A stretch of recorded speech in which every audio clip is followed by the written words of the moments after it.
Assalamu alaikum wa rahmatullahi wa barakatuhu. Today we are going to be talking about Prophet Yaqub alayhi salam, and let's start off by praising Allah subhanahu wa ta'ala. رب اشرح لي صدري ويسر لي أمري واحلل عقدة من لساني يفقه قولي ربي زدني علما أعوذ بالله من الشيطان الرجيم بسم الله الرحمن الرحيم. Today we are going to be talking about Prophet Yaqub alayhi salam, and we'll start off from birth and early life. Prophet Yaqub alayhi salam was born to Isaac, the son of Prophet Ibrahim, and his wife Rabia. He was born as the younger twin of Esau, with whom he shared a complex and eventually pivotal relationship. While the Qur'an does not elaborate much on the early childhood of Yaqub alayhi salam, Islamic tradition suggests that from a young age he displayed wisdom and intelligence far beyond his years. The family of Ibrahim, blessed with prophetic guidance, had always been aware of the divinely ordained mission that their descendants would carry on. Yaqub alayhi salam, as the son of Ishaq alayhi salam, was a part of his divine plan. Allah subhanahu wa ta'ala already had chosen Yaqub to inherit the prophet lineage. And his spiritual path was meant to be one of patience, endurance, and faith in God's will. His story in life reveals that Yaqub would endure significant tests that would refine his character and strengthen his reliance on Allah subhanahu wa ta'ala. In Surah Al-Anbiya, verse number 73, Allah subhanahu wa ta'ala said, and we gave him Ishaq, and we blessed him and his offspring, and we made them leaders by guiding our command. Birthright and the deception of Esau. Yaqub's older brother, Esau, was physically stronger and known for his hunting skill, whereas Yaqub was more intellectual, reflective, and spiritually inclined. In Islam, the birthright was not merely a matter of inheritance, but carried with it the spiritual legacy and leadership passed down through the prophets. One day, when Yaqub alayhi salam planned to give blessings to Esau, as he was the oldest child, Yaqub alayhi salam's wife Rabia heard heard their conversation and told Yaqub alayhi salam to sacrifice one of the most fresh camel in their flock and make Ishaq alayhi salam's favorite dish. So, as ordered by his mother, Yaqub alayhi salam went and sacrificed a sheep, and then he gave it to his mother, and she prepared Ishaq alayhi salam's favorite dish. Since Ishaq alayhi salam was blind and could not see properly, his mother she took a wool of the sheep and covered it with his arm and body. So she did this because Yaqub alayhi salam's bigger brother Esau was hairy. He was more hairier than Yaqub alayhi salam. So yeah, when he went there, Yaqub alayhi salam, he tried to sound like Esau. Okay, so Ishaq alayhi salam did not recognize that it was Esau, and then he ate from the food, and then he gave him the blessings which he told that he would give. Shortly after, Esau came with a dish produced by him. Esau said, "Oh my father," he said Yaqub, he said to Ishaq alayhi salam that here's the dish which I have prepared for you. Okay, he still does not know. Yaqub alayhi salam just came, provided the meal, and then left, and he got the blessing. He still did not know. And now when Esau came to Ishaq alayhi salam, he gave him the dish, and he said, "Did I already not bless you before?" So there was a matter of fact, like this is a question. He stole the blessings, not stole. He just took the blessings of Yaqub. He just took the blessings of Esau, and then he just left. Since Ishaq alayhi salam loved Esau more because he was the oldest child, and since Rabia loved the eldest child, which was Yaqub alayhi salam, there was a confusion between these two. So since Rabia loved Yaqub, she sent Yaqub to get the blessings, while Ishaq was actually planning to give Esau the blessings. So this was like, this was like a turnover, okay? And then Esau just came to his father, and then he said, it is mentioned in the Qur'an, Surah Ibrahim, verse number 40. Esau said, "Oh father, did you bless him instead of me? Has the blessing been taken from me?" This event was a key part of Allah's plan for Yaqub to inherit the spiritual legacy of his father Ishaq and his grandfather Ibrahim. The birthright transferred to Yaqub, but this would lead to further tension between the brothers. The blessings of Yaqub. When Ishaq grew old and his eyesight failed, this is the same story I told. And then when the time of death drew near for Ishaq, he called for his sons to receive his blessings. Yaqub took the birthright from Ishaq, and his father, not recognizing him, blessed him. Surah Ibrahim, verse number 39. Esau, upon discovering the deception, became furious and vowed to kill Yaqub, which led to Yaqub fleeing his home in fear for his life. Yaqub flees to Arhaan, a new beginning. With Esau's anger brewing, Yaqub alayhi salam left his home to seek protection. His parents, Prophet Ishaq and Rabia, instructed him to go to his maternal uncle Laban in Haran.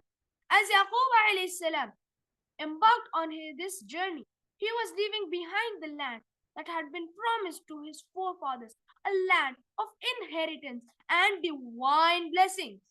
This marked a significant turning point in his life.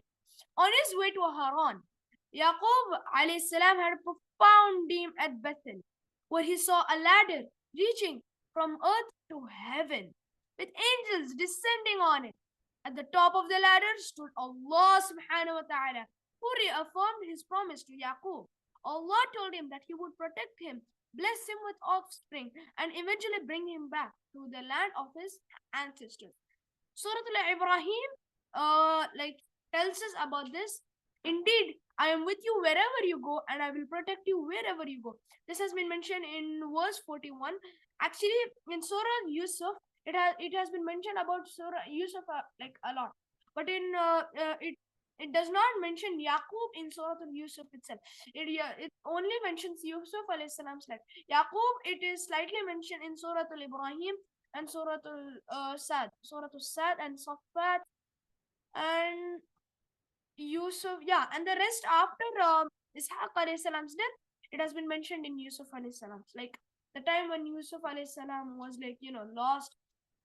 Yeah, and then Yaqub alayhi salam, who was deeply moved by the vision, made a vow to Allah. He promised to serve him faithfully. If Allah fulfilled his promises, this event marked Yaqub alayhi salam's spiritual awakening, where he fully committed himself to following Allah subhanahu wa ta'ala's guidance.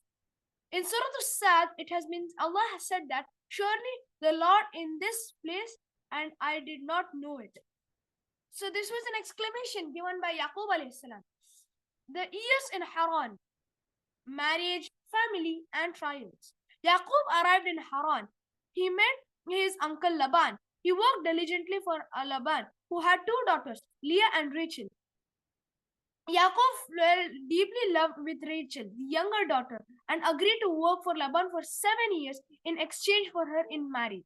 However, on the wedding night, Laban tricked Yaqub by giving him Leah, the older daughter, instead of Rachel. In his frustration, Yaqub confronted Laban, who then agreed to allow him to marry Rachel as well,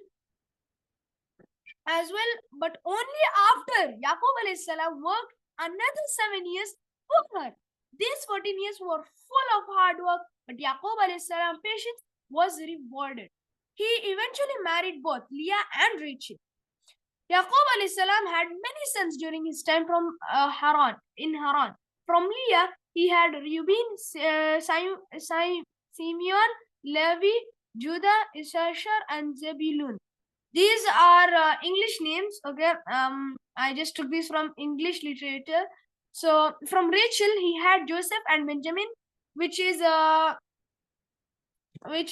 Yusuf and Binyamin.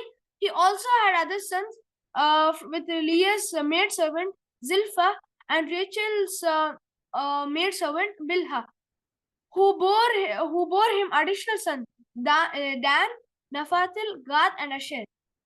This period in Haran was marked by trials and struggles, but it also saw Yaqub alayhi salam's growth of family, which would later become 12 tribes of Israel, from Reuben, Simon, Levi, Judah, Issachar, Zebulun, from Joseph, Benjamin, and Dan, Naphatil, and Gad and Asher. So these are the 12 tribes of Israel. And Yaqub returns to Canaan and reconciliation with Esau. After many years in Haran, Yaqub received a divine command to go back to Canaan, the land promised to his forefathers. However, this journey was fraught with tension, as Yaqub feared Esau's wrath. To prepare for this encounter, Yaqub sent ahead gifts and messages to his brother, hoping to soften his heart. When two brothers finally met, Esau, to Yaqub's relief, embraced him with open arms. Esau had forgiven Yaqub for the past, and their reconciliation was a moment of great relief and emotional significance. This event taught Yaqub the importance of forgiveness, humility, and the mercy of Allah subhanahu wa ta'ala. And in Surah As-Saffat, it has been mentioned by Allah, and we gave him Ishaq, a prophet from the righteous, and we blessed him and Ishaq and of their descendants. Some were righteous, but some were clearly wrongdoers. The death of Ishaq. Yaqub's father Ishaq passed away. Yaqub, now advancing in age, continued to guide his children with wisdom of his forefathers. He reminded them of remain faithful to Allah subhanahu wa ta'ala, to honor the legacy of their ancestors, and to never forget the covenant that Allah had made with them. The trials with his son, the story of Yusuf alayhi salam. Among Yaqub's son Yusuf, the son of Rahil, was particularly beloved by him. Yusuf was known for his exceptional qualities. He was pious, intelligent, and exceptionally good-looking. Yaqub's love for Yusuf was evident, and this caused tension with his sons, especially his older ones. The Qur'an describes how this favoritism led to jealousy and animosity among his sons. One day, the elder brothers of Yusuf, feeling overlooked and resentful of their father's affection of Yusuf, conspired to get rid of him. They plotted to even kill Yusuf alayhi salam. But the eldest son, Reuben, suggested that they throw him in a well instead, hoping to save him rescue later. The brothers agreed and carried out their plan. And it has been mentioned in Surah Yusuf. And they said, kill Yusuf or throw him into some land that your father may be only for you. And after that, you will be righteous people. The brother took Yusuf and threw him in a well, later telling their father that a wolf had eaten him, showing a blood-dyed shirt as evidence of his demise. Yaqub, heartbroken and devastated by the loss, refused to believe that his beloved son had been killed. His faith in Allah remained steadfast, and he responded with immense patience. Yaqub's response highlights his deep faith and trust in Allah's plan, despite the overwhelming pain of his losing son, repeated grief, and loss of his vision. Over time, Yaqub's grief over Yusuf's loss intensified. His sorrow was so profound that he began to lose his son, a sign of immense emotional pain he was enduring. The Quran describes how Yaqub's grief led him to weep so much that he eventually became blind, but he never lost his faith in Allah or his patience. In Surah Al-Yusuf, verse number 84, it has been mentioned, and he lost his sight because of the sadness he was suppressing. Despite the pain, Yaqub alayhi salam continued to believe in the possibility that Allah might bring Yusuf back to him. His faith did not waver, and he held on to the hope that Allah would unfold in the best way. The return of Yusuf, the reunion with his son. Years passed, and Yaqub's son faced a severe drought that affected the land of Canaan. In search of food, they traveled to Egypt, where Yusuf had already been sold into slavery many years earlier. Through a series of divine events, Yusuf rose to a high position in Egypt, becoming a powerful and a just ruler. He managed the storehouse of grain during the famine. When his brother came seeking food, they did not recognize him because they never thought Yusuf alayhi salam would be in a higher position. He was before Yusuf alayhi salam was rescued from the well, when he was rescued from the well, and the brothers knew, like the brothers got to know that Yusuf alayhi salam was rescued from the well. But when when he came to them and they noticed that Yusuf, they wanted to buy Yusuf alayhi salam from them, and then they paid him for like a few silver coins, and then it was theirs. So then Yusuf alayhi salam, it was no longer their problem. They thought that Yusuf alayhi salam was sent to some far land. So they did not recognize that it was Yusuf. After some exchanges, Yusuf eventually revealed his identity to his brother, and they were overcome with remorse for their earlier action. Yusuf, with his kind heart, forgave them, and they all returned to their father, Yaqub, to reunite. He said, "No blame will be upon you today. Allah will forgive you, and He is the most merciful of the merciful." Surah Al-Yusuf, verse number 95. Upon hearing that Yusuf is alive and a leader in Egypt, Yaqub's heart rejoiced and his vision was restored. He immediately set out with his family to join Yusuf in Egypt, where they reunited in a heartfelt, emotional reunion. He raised his parents upon the throne, and they fell down before him in prostration. And he said, "Oh, my father, this is the interpretation of my vision. Of long ago, my Lord has made it come true." Surah Al-Yusuf, verse number 100. This reunion marked the culmination of years of pain, separation, and uncertainty. Yaqub's patience and faith had been rewarded, and Allah subhanahu wa ta'ala had returned Yusuf to him. It was a moment of great joy and divine mercy. Yaqub, and this we already mentioned, the return of Yusuf and then Yaqub's final years, legacy, and death of Yaqub alayhi salam. After the reunion with Yusuf and his family in Egypt, Yaqub lived for several more years in peace, where he saw his children and grandchildren grow up, and he was able to pass on his wisdom to them. His family was blessed with prosperity and settled in Egypt, where they would later become the children of Israel, or Bani Israel, the descendants of Yaqub. Before his death, Yaqub gathered his son and gave them his final counsel. He reminded them to remain faithful to Allah subhanahu wa ta'ala and to uphold the tradition of their forefathers, including the worship of the one true God. What will you worship after me? It has been mentioned in Surah Al-Baqarah, verse number 133. Yaqub asked. They replied, "We will worship your God and the God of your father Ishaq, Ibrahim, Ishaq, and Yaqub." Yaqub's death marked the end of a significant era for the family of the prophets. His final words affirmed his unwavering faith in Allah subhanahu wa ta'ala and his divine plan. He was buried in the cave of Machpelah in Hebron, alongside his father Ishaq and his grandfather Ibrahim. His burial in the same sacred site signified his place in the divine lineage of the prophets. Yaqub's legacy of Yaqub alayhi salam. The Prophet Yaqub teaches valuable lessons in faith, perseverance, and patience. He was a father, a leader, and a prophet who endured immense personal loss, but remained unwavering in his trust in Allah subhanahu wa ta'ala. His life reflects importance of patience in the face of adversity, forgiveness, and the importance of maintaining faith in Allah subhanahu wa ta'ala.